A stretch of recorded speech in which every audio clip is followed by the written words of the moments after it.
I'm Benjamin Hall, and I'm searching for heroes.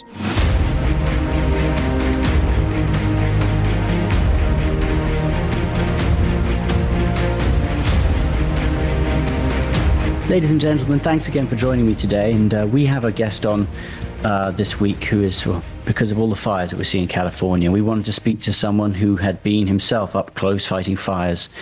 And we're speaking to Jim Burneka. He was a firefighter for many, many years. And what we wanted to look at is not just how they fight the fires, but what the effect is on the firefighters themselves.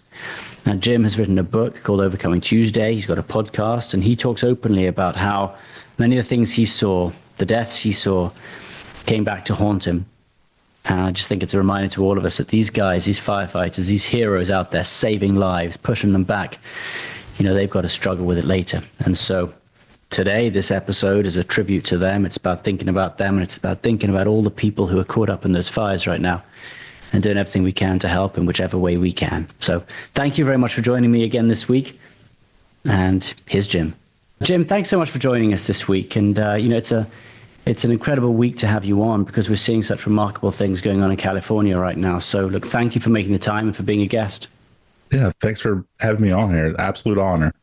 Look, I really want to, in the podcast, talk about your own experiences and really to put a focus on how difficult it can be for firefighters and the first responders. But could we start off perhaps just by talking about briefly what we're seeing in California, the scale of these fires, and you know how they compare to other fires we've seen? Yeah, absolutely.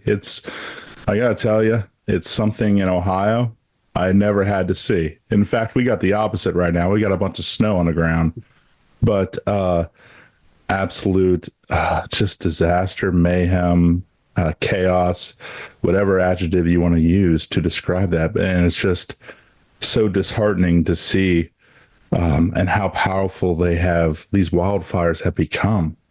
Why are they so powerful? I mean, it was this sort of, and I'm not sure if that's the right term, but the perfect storm. There were so many things happening at once that made this one so bad. Wow. It's just the amount of fuel. Like, it has fuel and it has wind power, and it just can push and keep going and growing leaps and bounds by the second.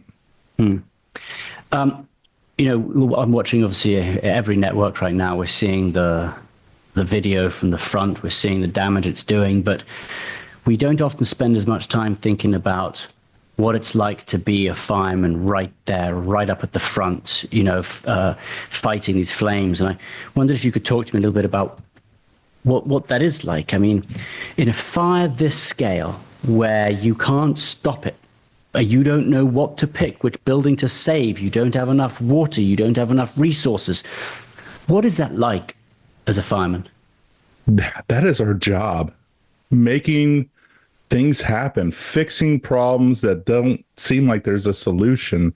We are the problem solvers. We are the fixers. Our wives will tell you all about that when we come home, because we want to fix everything at home too. But it's just what we do. We have to figure things out. We have to be quick on our feet, and we just have to improvise. That's what we do better than anything, is just improvise and make things work somehow, some way. When you are facing, very literally, you are right there, you're facing a fire. You know, many people would think their natural instinct is obviously not to walk towards it. How do you train for that? Do you have to do you feel any sense of fear? Do you have to put that to one side and learn how to conquer that? Like, what's the mental strategy when you're actually there and you're fighting? Yeah. You know, I think a lot of times you work out that fear in training. In our rookie schools, our drill schools, when we're first learning the job and how to do this, that's when you really find out, even early on, is this something that you can do or not do, and do that in a safe way, you know, to where you can be pulled out very quickly. It's all a controlled environment. And that gets you ready for the real thing. And quite honestly, when the real thing happens, we're excited. This is what we train for. It's quite the opposite of the normal person, for sure. And we have that crazy mentality, but we're excited. This is fun for us, until it isn't. When there is a line where, okay, this is scary. Now we're in a sketchy situation that even we don't feel comfortable with. Those do happen, but hopefully more least often than not. I think with fire, things can change so quickly that perhaps one situation that you think you might have under control. I mean, you've seen the speed at which these flames can jump from one to another, how fast they move it on the ground. So I suppose you have to be, every second, you have to be totally aware of where a flame fire is, because suddenly that can perhaps come round you, that can overtake where you are. Well, that hypervigilance is with us at all times. It's not just during that fire, but even we take that stuff home too. And that we are constantly aware of the environment and the changes and making sure that we're still good in whatever situation we're in. And that is a constant, always evaluating every second as we go. Yeah, it's funny because, I've spoken to and had guests on who are first responders, or even, myself, as people I know who we're war correspondents. It's this very strange career where you've got to love what you do. You're signed up to do these things no one else might want to do. And yet you're also seeing some of the worst things you can ever see. And it just fascinated when you started, and we'll talk in a minute about your own experiences and how, you save other people's lives all the time, but it can affect yours. But were you aware of the impact it would have on you personally to be day in, day out doing this dangerous work? No clue.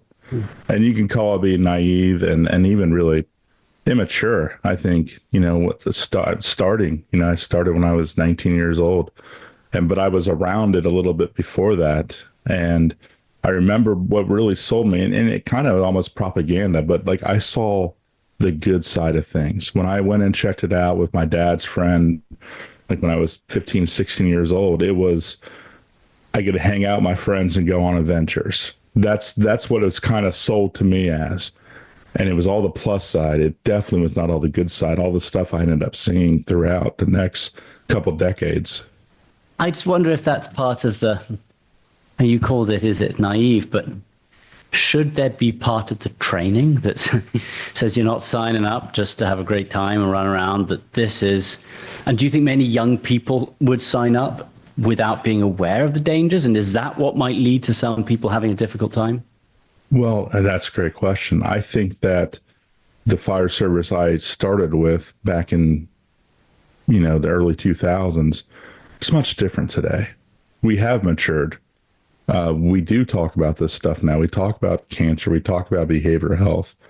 And they're aware from the start. And even a lot of times, these academies will bring their spouses in and give them the heads up too, which is great. That's amazing. So we have come a long ways in a pretty short amount of time. So we are aware of this stuff when we start now, and it's just a matter of making sure that we do what we can to prevent this stuff or minimize a lot of these exposures and therefore the items that'll happen.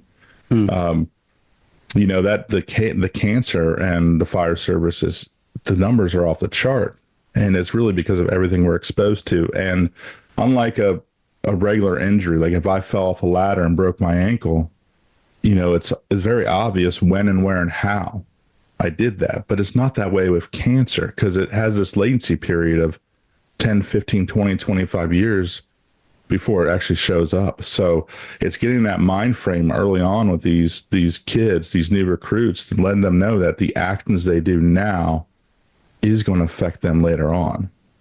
And that's because, when you are, and this is true for everyone around a fire, everyone in California surrounded by fire right now, it's not just the smoke that you are inhaling. It's not just the burning lumber. That's chemicals, that's plastics, that's, and so I guess as a firefighter, you are constantly breathing in, some of the worst materials ever. And with that, do you then think then that, well, you said the cancer was higher amongst the big problem of cancer amongst firefighters. I mean, how much higher? And is that directly as a result of what people are breathing in, firefighters are breathing in? Yeah, we have a 19% increase of being diagnosed with cancers and a 9% increase of dying from these cancers. compared to the general public. And it's all cancers across the board. And the crazy thing is every fire is different. So every exposure is different. And I mean, we just, again, the chronic amount of these exposures throughout our career is a ton. And where we can wear our mask and therefore we prevent any inhalation exposures, our fire gear protects us from fire, but it doesn't protect us from all these chemicals and carcinogens. So they still get on our skin and we absorb them. And that's our probably biggest exposure now. Yeah, I was thinking it was just what you breathed in, but it's not. It's just being covered by this time and time again. And these wildland firefighters, for example, they don't really have any protection because they can't wear that pack the whole time. So they're inhaling this stuff and they're also getting it on their skin. Because they have to generally move in a different way to get to different places, so they can't be weighed down. Correct. And the amount of air is limited. You know, usually a bottle, they say it lasts 45 minutes. If you're working, it's 10 or 15 minutes. Yeah. So it's not, right now, it's not reasonable for them to carry that around. I mean, it says an incredible amount about these firefighters then who sign up to a job which, and I imagine they are told when they start training that there is a real danger of you getting cancer, and yet they still sign up because they know it is going to save lives and they want to do it. And I find that amazing that people, the soldiers too, you know, they sign up knowing the danger to themselves because it's going to help others. That's amazing. This is a calling. It's, for most people, it is not a job, not even a career. It is a calling. Like there's something bigger and better that they're trying to achieve.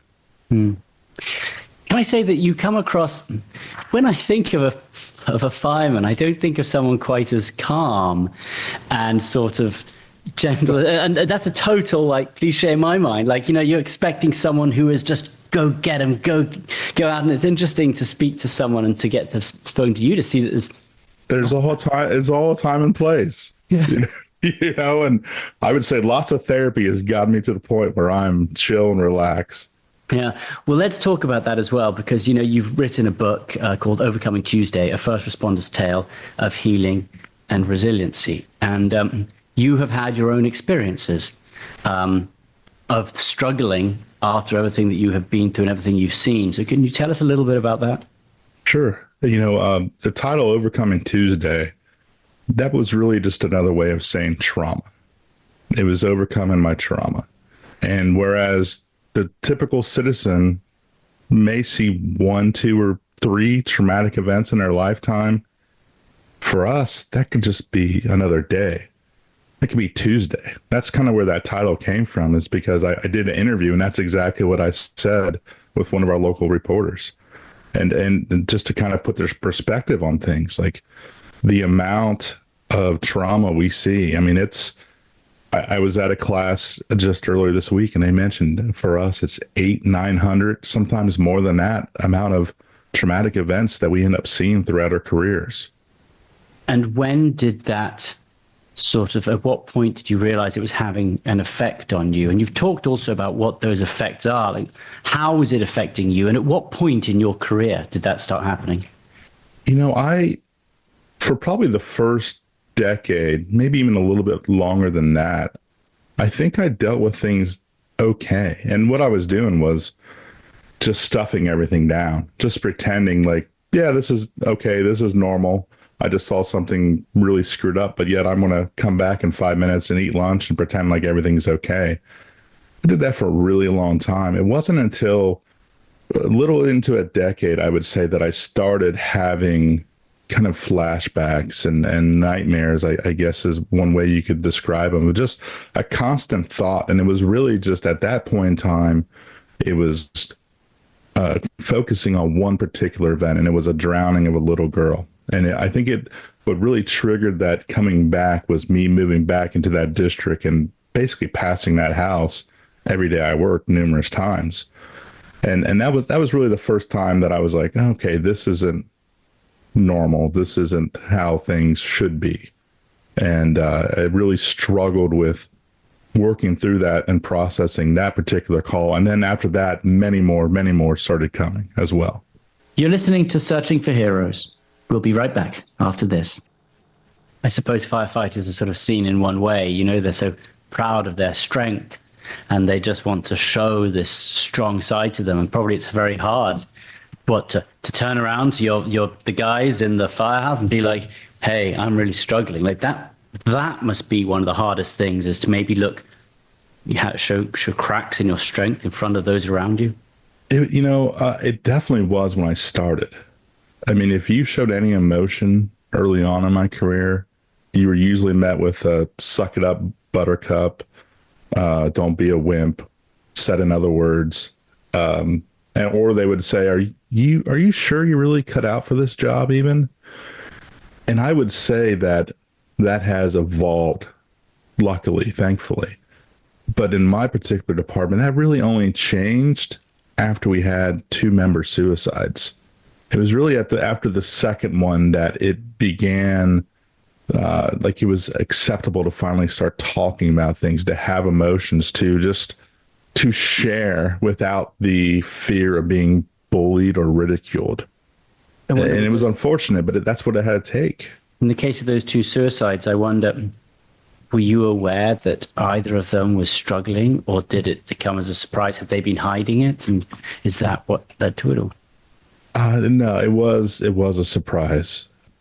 I mean, if you really look, I mean, maybe you can find some signs, but they weren't that obvious. And after even having my own ideation, I realized, I mean, I fooled people for months.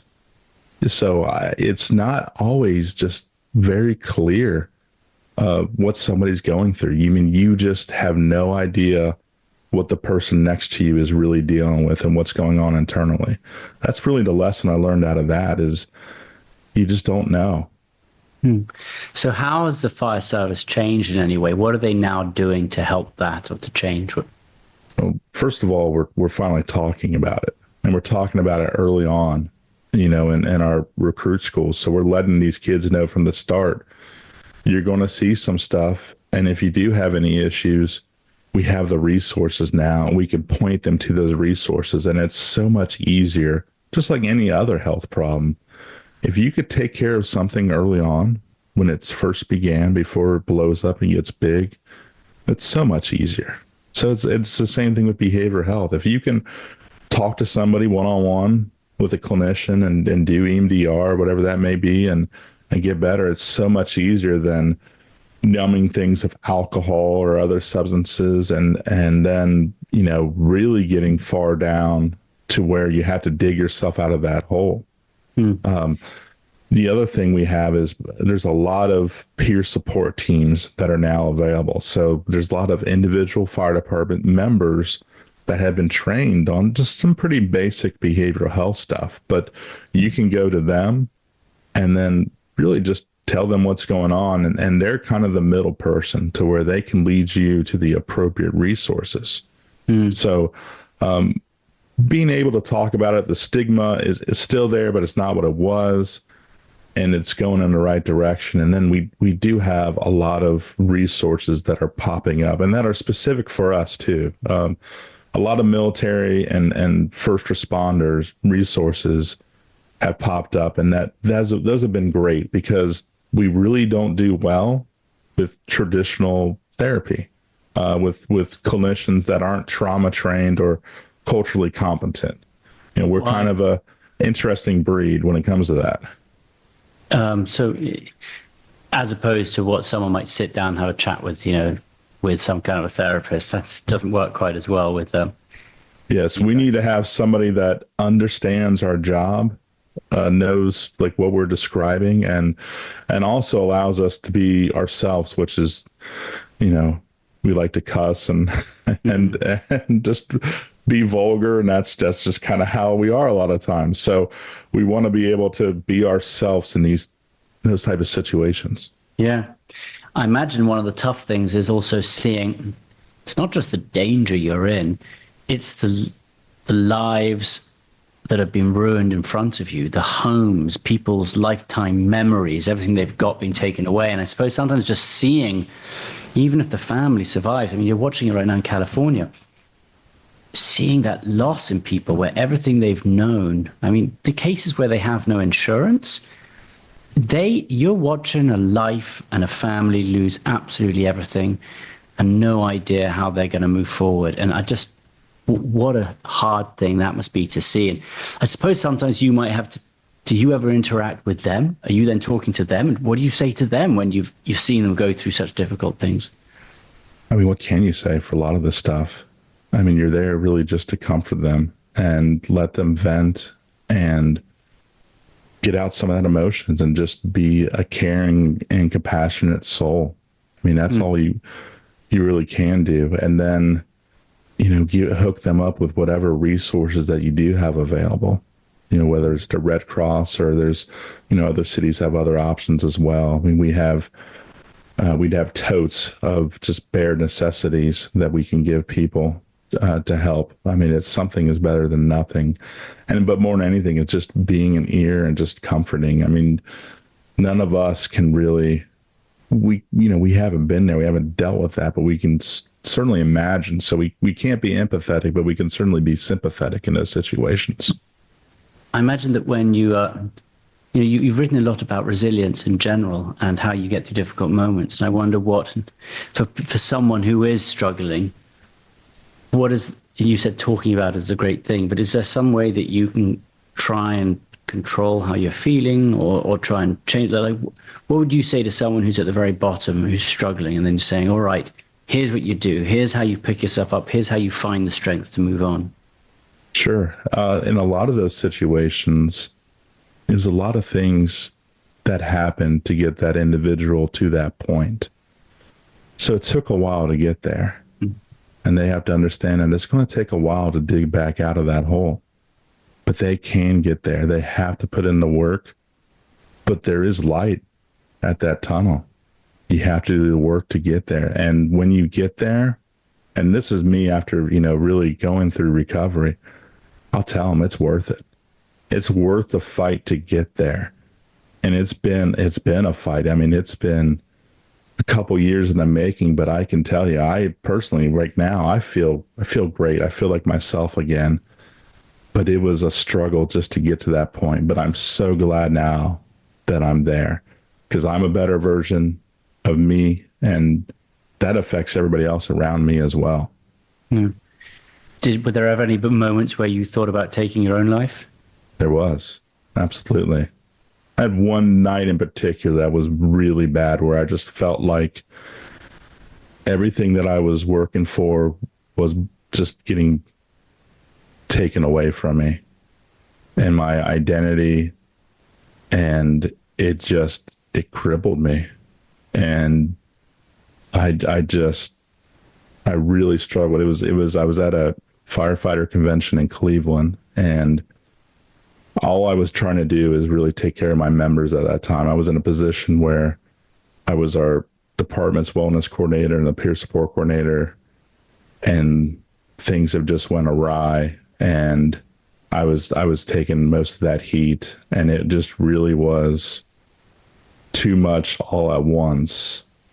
And it was just a bad night. It was a bad night with a handgun in the hotel room. But it obviously, still here, I'm talking about it. So, you know how it ended. But I could tell you, I came home and I haven't seen that guy since. I called up a friend. I said, I got something I got to give you. And within 15 minutes, that was out of my possession, and I haven't seen it since. So that was really the start. That was when, if anybody's ever, and I know it sounds crazy until you actually have it happen yourself, but when you end up hearing these voices, and it's an eternal struggle on what to do and what not to do, that's a real thing.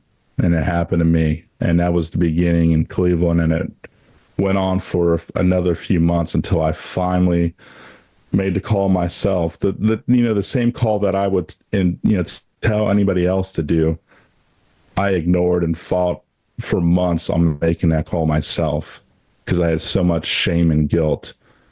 But I'm so glad I finally made that call. And I went away for 40 days to our Center of Excellence.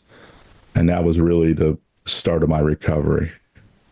What is the shame and guilt about, if I can ask? Like, at the time, so at that time, I was the guy that was there to help others that were struggling with the same problems I was having. Yeah, you were the wellness coordinator. That was what you were helping others, but secretly you were the one struggling. Yeah, so the optics, I was so afraid of the optics of how it would look like. And I realize now, of course, how ridiculous that is. But I was so worried about how it would look like if the guy that was supposed to be helping everybody else out needed help himself. And I just suffered in silence and utter turmoil for months upon months because I was so ashamed of that. That I couldn't get it. And I still had hope that I would figure things out. Even when I went away, I think I was so hard-headed that I was like, I know all this stuff. I'm going to be here for 2 weeks and be back home. And it took me about 2 weeks to realize that I didn't know anything. And I'm going to be here for a while. And even when I left, even after 40 days, I realize now that I left too soon. But it was that shame and guilt of just being the one that's supposed to help others. And I thought it was a bad look to admit that I needed help myself. And again, I realize my mistakes now. But at the time, I can tell you, I wasn't in the right frame of mind anywhere close. And somehow or another, I was still somewhat functioning. It was an interesting time for sure. Were you still fighting fires at that time, or At that point in time, I'd been put on 40 hours. They created that position for me, and so I wasn't actively fighting fires or taking calls. So that aspect was great. I was home in my bed every night. I was able to be a much better family guy, actually being around. But even at that time, I would say where I may have physically been present, I wasn't mentally present. I was wrapped up in my head any quiet time at all. Yeah, you mentioned family there, and I think it's so key. I mean, I've spoken to a number of first responders who they go out, they do the hardest, toughest jobs during the day, and then they try to leave that at work, and they try to go home and just have a normal family life. And the balance of the two has caused huge problems for many. In your case, how did what you were feeling and going through affect your family and what was happening at home? Were you able to talk about it at home or not? Just a little bit. And I still hid things from my wife. And I certainly didn't tell anything to my boys. I mean, they're young now. They're 11 and 8 now, so they're even younger, of course, then. So I think I still pretended like I was okay and I was hanging on, even though my wife knew something was up. Did she know the extent? No, not how bad it was, but I think she knew that stuff was going on. And my personal balance it didn't exist right then. I felt like in that particular position that I was on call 24/7. 24/7. And it was, I mean, my department is 300 members, and these 300 members, so many of them were struggling. And that's part of the other issue too, I think, is I really felt like I was there and I was their only hope to get them help. And so the last thing I wanted to do was abandon them. And that was one of the reasons I think I fought so hard to stay as long as I did, and ignore my own stuff. I was really at that time, I know now that I was sacrificing all myself for them. And when I did go away and ultimately left the job, I mean, I still feel like I abandoned them ultimately. And they could call me. I know and they do call me still, but that I'm still working through that part. We'll be right back after this. As a father, everything you've gone through now, how do you teach and raise your boys? Like, what is everything now, you must. It's a difficult one as a dad, isn't it? Because you really want to tell them all these things. You want to prepare them for difficult parts in life, but sometimes until you've gone through it, it's difficult to see it. So how are you talking to them about how to prepare for what lies ahead? Sure. Well, I've learned that this childhood trauma is a big thing. It's a problem. And a lot of childhood trauma comes back later on when we're adulthoods. And so childhood trauma, what do you? Yeah, adverse childhood experiences. If for those out there, it's the acronym is ACEs. But there's a really big study years ago where it showed that what happens to us early on before we're 18 ends up really controlling what we do later in our life.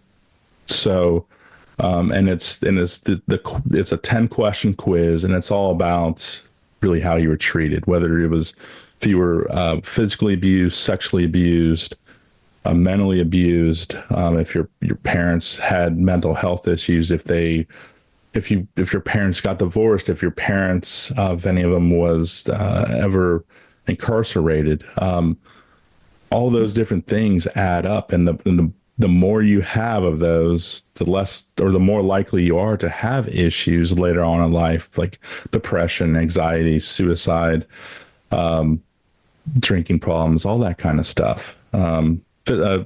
Physical health problems, diabetes, all that kind of stuff. It's pretty crazy to look into that stuff. So knowing all that, I've got to try to keep those numbers down for my boys. Like we need to have our marriage stay intact. We need to just be good parents. And part of that too is just letting them know that it's okay to talk about this stuff. It's okay to cry. I never felt like it was okay to cry. That's not what was taught of me. And my dad did the best he could with what he knew, but that was definitely not how I was raised. So kind of redoing that to where my boys know it's okay to talk about stuff. It's okay to have emotions. It's okay to share things. It's okay to, it sounds cliche now, it's okay to not be okay. And you could talk, and you can always come to us and we can work through things. One of the difficulties that I had was when I was gone for those 40 days, I had my phone like limited times. And I noticed one point in time, my oldest son had an appointment scheduled. And I asked my wife, I said, what's this appointment? And she told me, and this is about 3 or 4 weeks into my stay, that he was having issues, that he was acting out.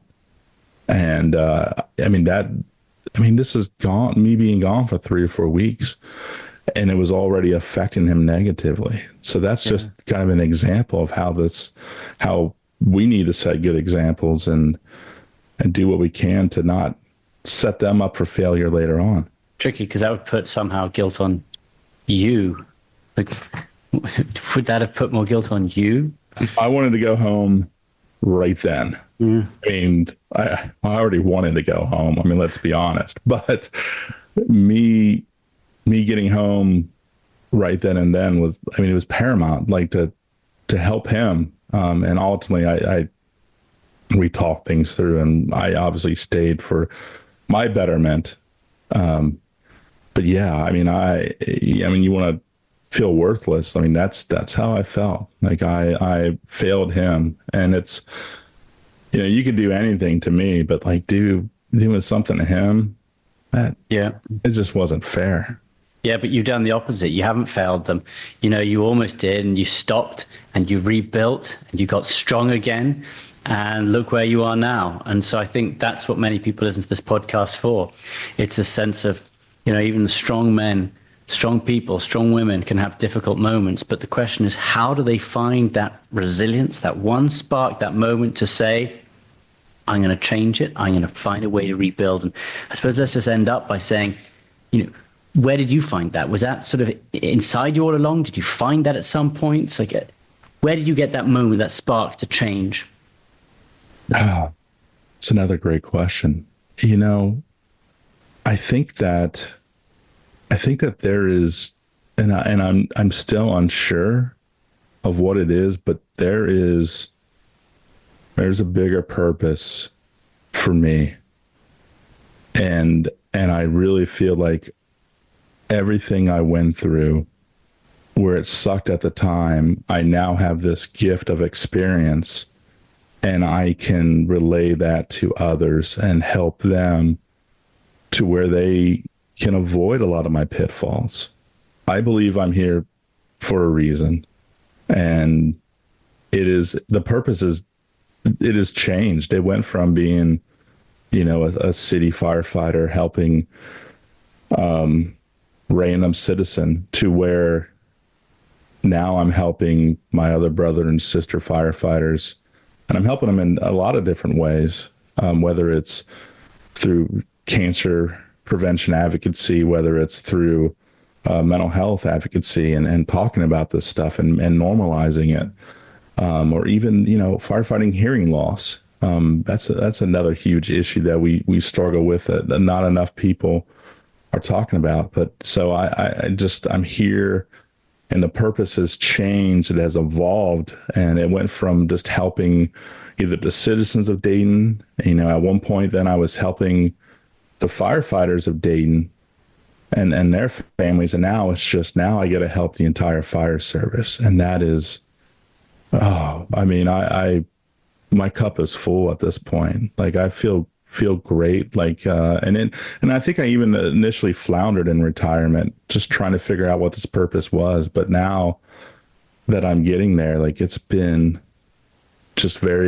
great. Like, my heart is full. Yeah. And I think that helped with the resiliency, just thinking that I don't know necessarily the reason for why this is happening, but I'm going to be able to spin this negative into a positive. And that's, I think, what I've been able to do. And really, even that's with what came with the book, is of just sharing my experiences, so hopefully people can avoid them, or if they are going through it, to give them the information needed to get out of whatever they're dealing with. Yeah. Well, I've seen some of the work you've done, and you're doing exactly what you just said. So look, for anyone listening, the book is called Overcoming Tuesday. Have a look at it. And your podcast is The 25 Live with Jim Burneka. Is that right? That's right. Yeah. Yes. So you can listen on that.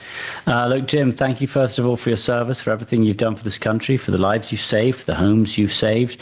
But more than that, thank you for your resiliency, and thank you for finding something positive out of something negative. That is so tough to do, and you've done it. So thank you so much for coming on. I really appreciate it. Oh, no, thank you. It's been an absolute honor. I really appreciate this. Well, I'm so pleased that we had Jim on. And actually, I suppose it was not quite the interview that I was expecting. Such a soft, sort of gentle giant Jim was, in fact. And I think it reminds me of how so many people who you see going off and doing incredibly brave things, people who serve the country, whether it's policemen or soldiers or firefighters. And as Jim said, it's okay. They've got a deeply personal side as well. And I think we only see them for the remarkable work they do and the heroic things they do. But actually inside they can be, struggling with the same things many other people can be. So fascinating to speak to him. Fascinating also that he was the wellness coordinator. He was the person in charge of helping other people who were struggling. And behind the scenes, he was struggling himself. And I guess if we want to bring this into our own lives, just know that everyone you speak to, your friends, the people who you meet, people at the school gates, wherever it is, they might have a smile on their face. They might appear to be the brave ones, the strong ones, but you just never know. And I guess talking is good. I think he is right. The world is changing and things are changing. And like him, I grew up in a place you certainly didn't show your emotions. You just got on with things. And there is a balance of that. I do believe there has to be a balance of that. You can't just succumb to the very first emotion you have. Sometimes you have to just say, all right, that's not an emotion that I'm going to let bother me, and keep going. But there are some bigger ones. There are some serious ones that you've got to share. So it's about finding that balance. And I think Jim just put it perfectly. And that's the kind of guest we're looking for. Someone who felt he was at the very bottom, but found that resilience. He found a way to turn it around. And again, I just hope that his story helps other people. And more than anything, I think we should right now be thinking of all those firefighters across California, the people who right now, they don't have time to think about what it's going to be like afterwards. They only have time to think about what it's like in the middle of those flames, how they can save more lives, how they can save more houses, and what they can do. And it'll be days and days, no sleep for those guys. They are just running on adrenaline to save lives. And the story isn't over when the fires finish either. In fact, for the people who have lost their homes, their businesses, in some cases even their family members and their friends, this story goes on for years. This leaves a devastating mark on that part of California forever. Lives will be changed, and you just have to hope that there are people around to help them. And I think that's what we talk about in this podcast. That's about community. Every little way you can help, you find a way of helping. If someone needs something, you try and find a way of getting it to them. And I know California will do that. At least I know that the people whose homes have gone will do that for one another. And I just hope that the government goes in and does what it has to do to help as well.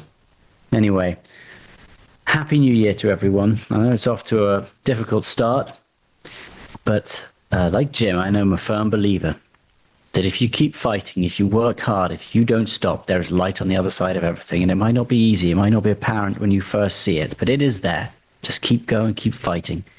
And we'll get there. Every one of us. You too. Thanks for listening to Searching for Heroes.